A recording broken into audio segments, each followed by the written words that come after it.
In 1531, a man walked into a bishop's office carrying a cloak covered in roses. When the roses fell, there was an image underneath, a woman's face printed on rough cactus fiber. The bishop called it a miracle. The Catholic Church agreed, and for almost 500 years, no one questioned it. But in 1979, a team of scientists finally tested the cloth itself. They brought infrared cameras, chemical reagents, and fiber analysis tools. What they expected to find was paint, brush strokes, some kind of applied pigment. What they actually found was nothing. No brush strokes, no sizing, no varnish, and no identifiable pigment layer. The image appeared to exist within the fibers themselves, not on top of them. That single finding launched decades of scientific debate, and it still has not been resolved. Every year, more than 10 million people visit the Basilica of Our Lady of Guadalupe in Mexico City. It is the most visited Catholic site in the world, more than the Vatican. And at its center, behind bulletproof glass, is a single piece of cloth.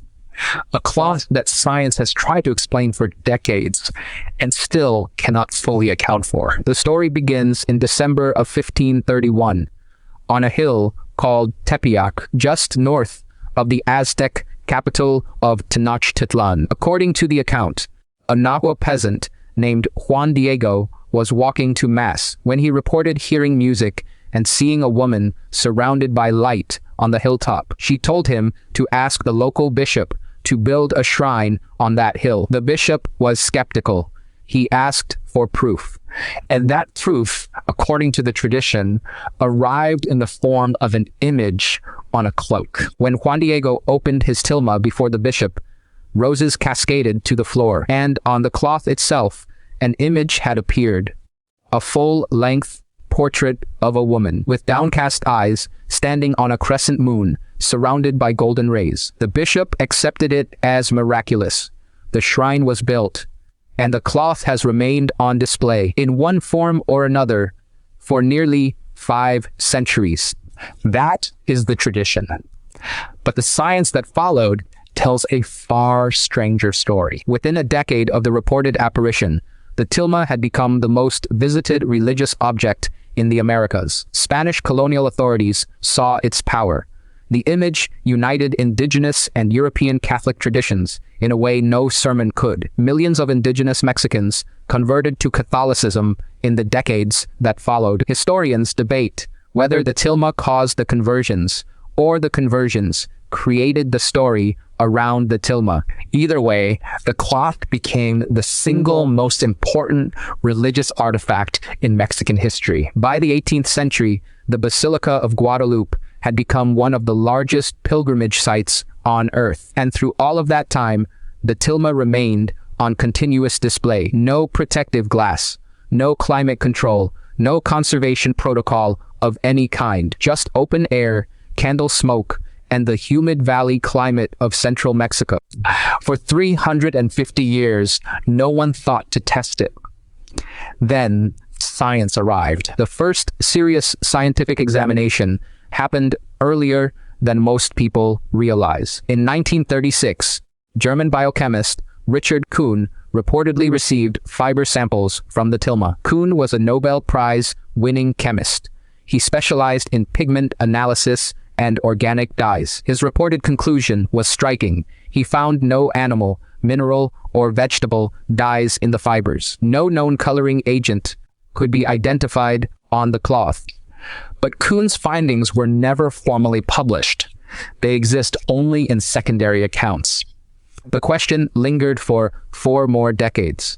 Then, in 1979, 2 American scientists gained direct access to the tilma. Philip Callahan was a biophysicist.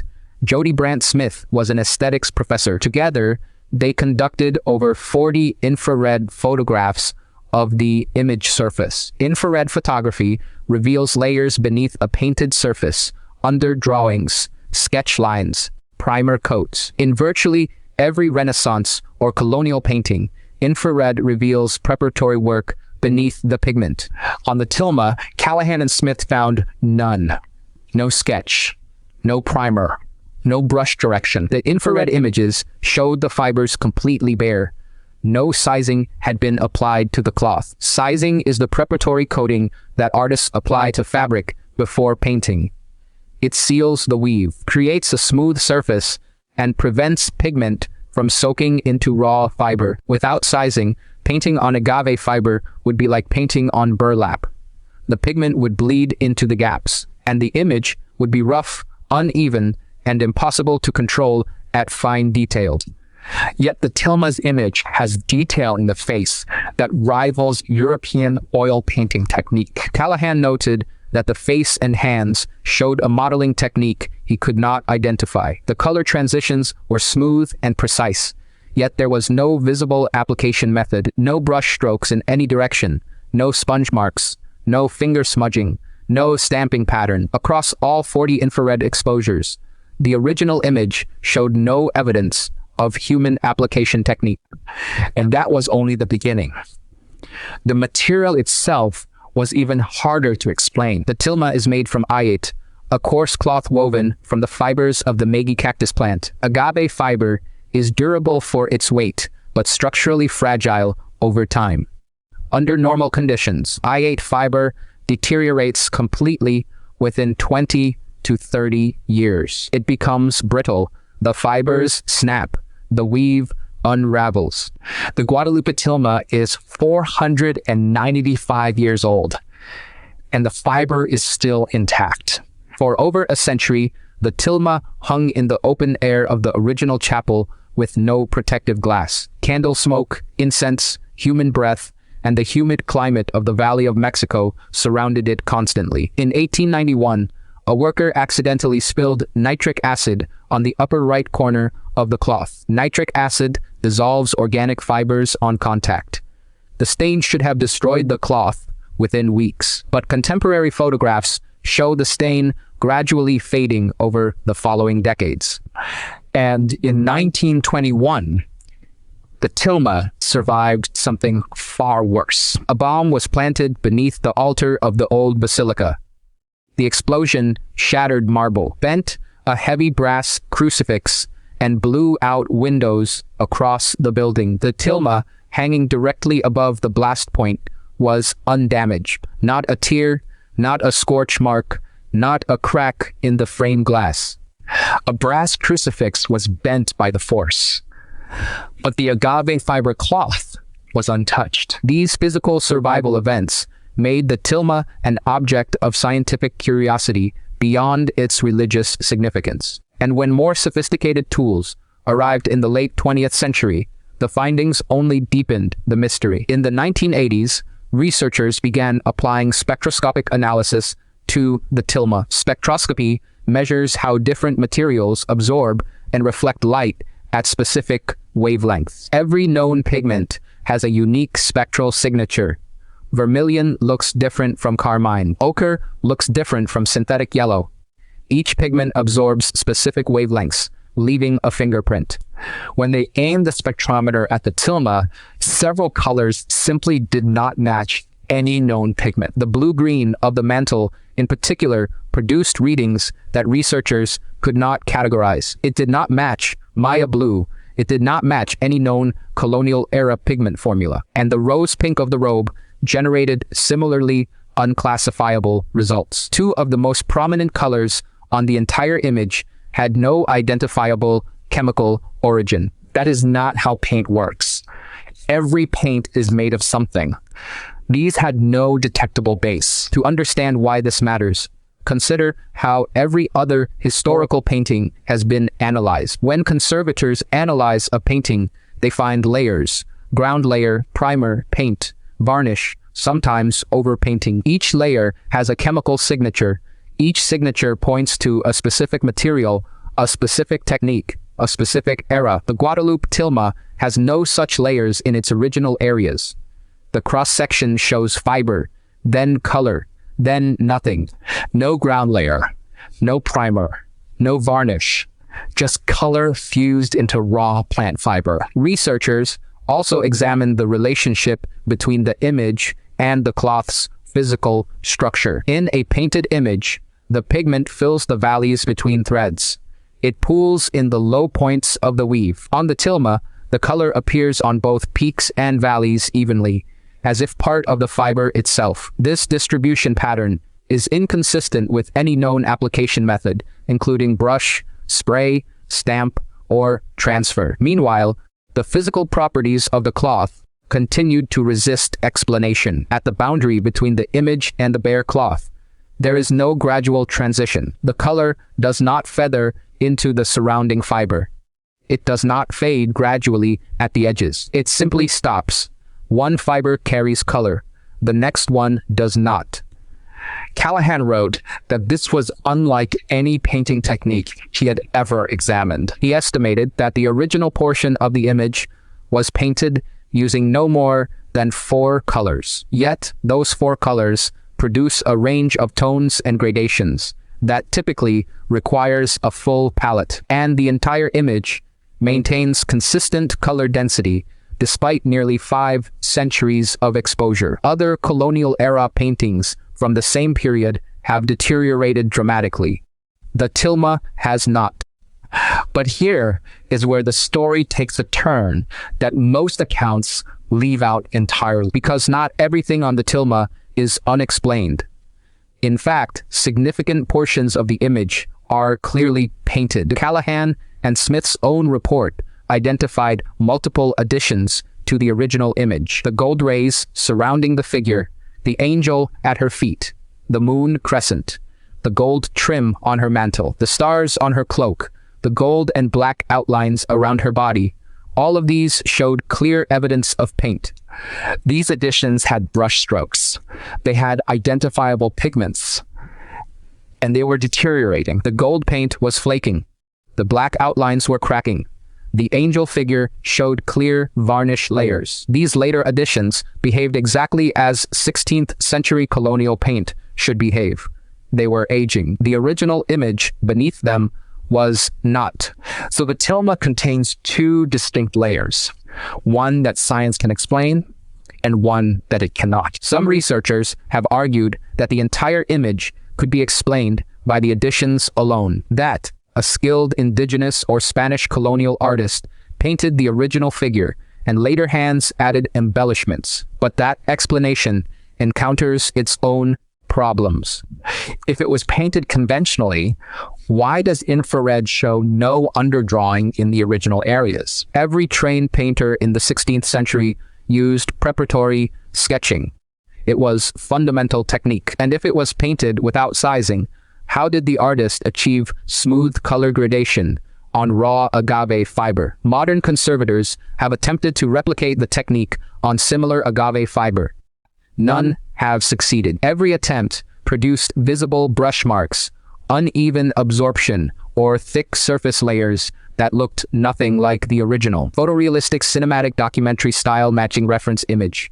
Medium shot of an art conservator in a white lab coat at a workbench, carefully painting on a small stretched piece of agave fiber using a fine sable brush, comparing her result to a printed photograph of the tilma pinned to a board behind her. Visible frustration in her technique as the paint bleeds unevenly into the raw fiber, camera slowly pushing in on her hands and the work. Warm natural window light from the left mixing with cold overhead fluorescent.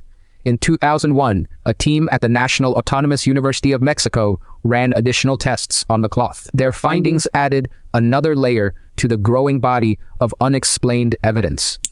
They used fiber optic reflectography, a technique that maps how light penetrates below a surface. Reflectography had been used successfully on hundreds of European masterworks to reveal hidden layers. On the tilma, the reflectography confirmed the infrared findings from 20 years earlier. No hidden images, no sketch lines, no evidence of a preliminary composition beneath the visible surface. The UNAM team also measured the temperature response of the cloth surface. They found that the tilma maintains a constant surface temperature of 36.6 degrees Celsius. 36.6 degrees.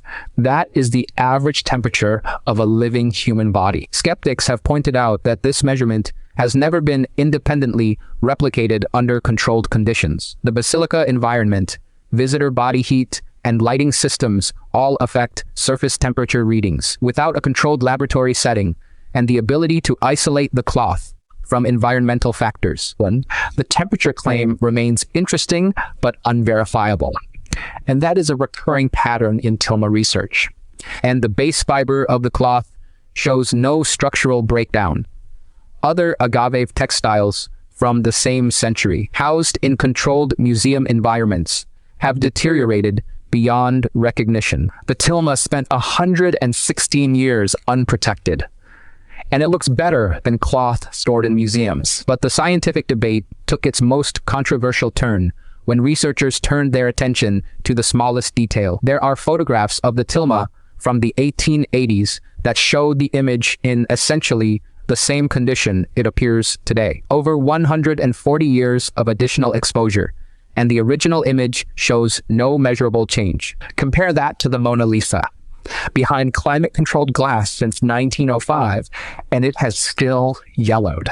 The Sistine Chapel ceiling required a 20-year restoration project, ending in 1994 to reverse centuries of candle smoke damage. The Tilma had no restoration, no cleaning, no protective treatment of any kind until the 20th century, and yet the original portion of the image remains vivid. Some researchers have proposed that the agave fiber may have been treated with an unknown natural preservative. Indigenous Mesoamerican cultures used sophisticated natural chemistry, copal resin, nopal cactus mucilage, and insect-based pigments were all known, but none of these materials matched the spectral signatures found on the Tilma, and none of them would explain how color became embedded in the fiber without any surface layer. The eyes. In 1929, photographer Alfonso Marcugoncel noticed something unusual. What appeared to be a reflected human figure inside the right eye of the image. In 1951, a draftsman named Carlos Salinas examined high-resolution photographs and confirmed the observation. There appeared to be tiny human figures reflected in the cornea of both eyes, not in one eye, in both.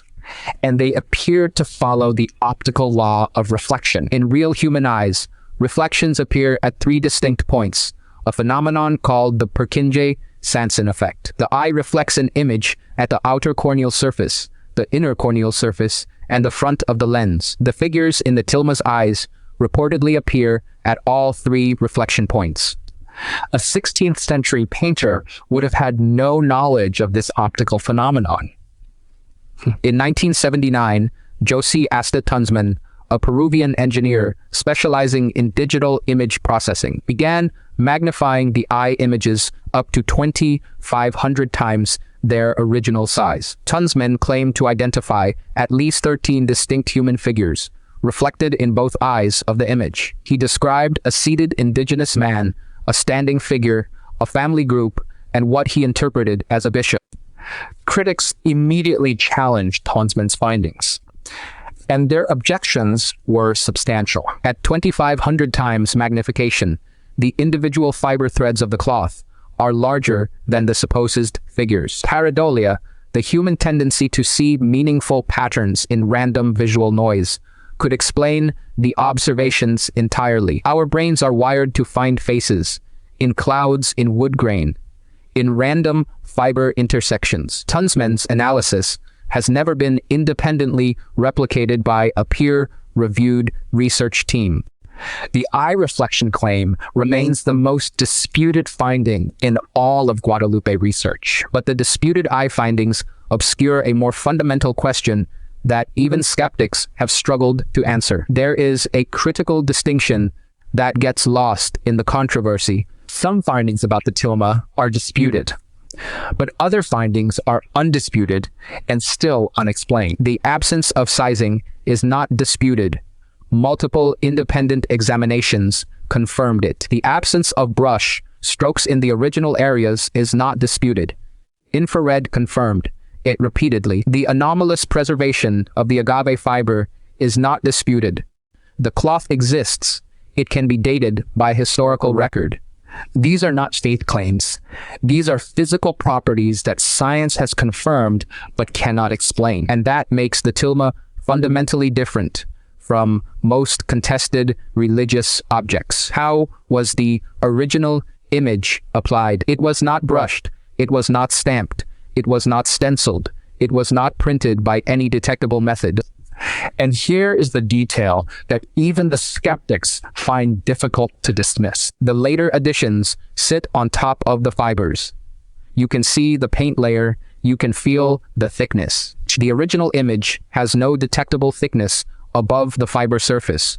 It reads as part of the fiber itself. Under magnification, the original color appears to be embedded in the fiber structure rather than applied to it. That distinction is what separates the Guadalupe tilma from every other contested relic in history. Most contested relics have clear human manufacture. The Shroud of Turin shows identifiable linen weave patterns from known techniques. Medieval relics typically show tool marks, pigment residue, or construction seams. Under modern analysis, the Guadalupe tilma's original image, according to every published infrared and spectroscopic study, shows none of these markers. 3 independent examinations across 7 decades reached the same conclusion. No one has proven the image is miraculous, but no one has proven how it was made. In the 21st century, new analytical tools have been brought to bear on the tilma. Scanning electron microscopy can analyze surface composition at the molecular level. X-ray fluorescence can identify elemental composition without damaging the sample. Raman spectroscopy can identify molecular compounds by the way they scatter laser light. Each of these technologies has been applied to the tilma in recent decades, and each has confirmed the central anomaly. The original image does not behave like any known painting material or technique. But the Catholic Church itself has been surprisingly cautious about these scientific findings. The Vatican has never officially endorsed the scientific claims about the tilma. The Church approved the apparition as worthy of belief in 1754, but that is a statement of faith, not science. No papal document references Callahan's infrared study, Kuhn's chemical analysis, or Tunzman's digital imaging. The Church treats the tilma as a devotional object, not a scientific specimen, and that reluctance frustrates both believers and skeptics. Believers want the Vatican to declare the image scientifically unexplainable. Skeptics want unrestricted modern testing with full peer review and replication protocols. Neither side has gotten what they want. The tilma remains in the basilica. Access for scientific study remains severely restricted. The last significant direct examination was over 40 years ago. Since then, the technology has advanced enormously. Portable spectroscopy, multispectral imaging, and non-destructive fiber analysis could now test the tilma without removing it from display. The tools exist. The access does not. In 2010, a group of Mexican conservation scientists formally requested permission to conduct non-destructive testing. The request was denied without explanation. Every major request for independent scientific access since 1982 has been refused. This creates a paradox that frustrates the entire scientific community studying the tilma. The findings from the 1970s and 80s were conducted with the technology of that era. The instruments available today are orders of magnitude more sensitive and precise. Hyperspectral imaging alone could answer questions that took Callahan months of infrared photography. A single hyperspectral scan could map every chemical compound on every square centimeter of the surface. It could determine once and for all whether the color is a surface application or part of the fiber. And DNA analysis of the agave fiber itself could establish definitively when the plant was harvested. The technology to date the fiber precisely has existed for decades. It has simply never been applied. We have the tools to resolve this mystery. What we lack is a door that opens. The basilica has restricted all direct scientific access since 1982. And that gap between what we could learn and what we are allowed to learn defines this entire mystery. What makes the Tilma of Guadalupe different from other religious relics is not the devotion it inspires. It is the specificity of the unanswered questions. This is not a vague claim of supernatural origin defended only by faith.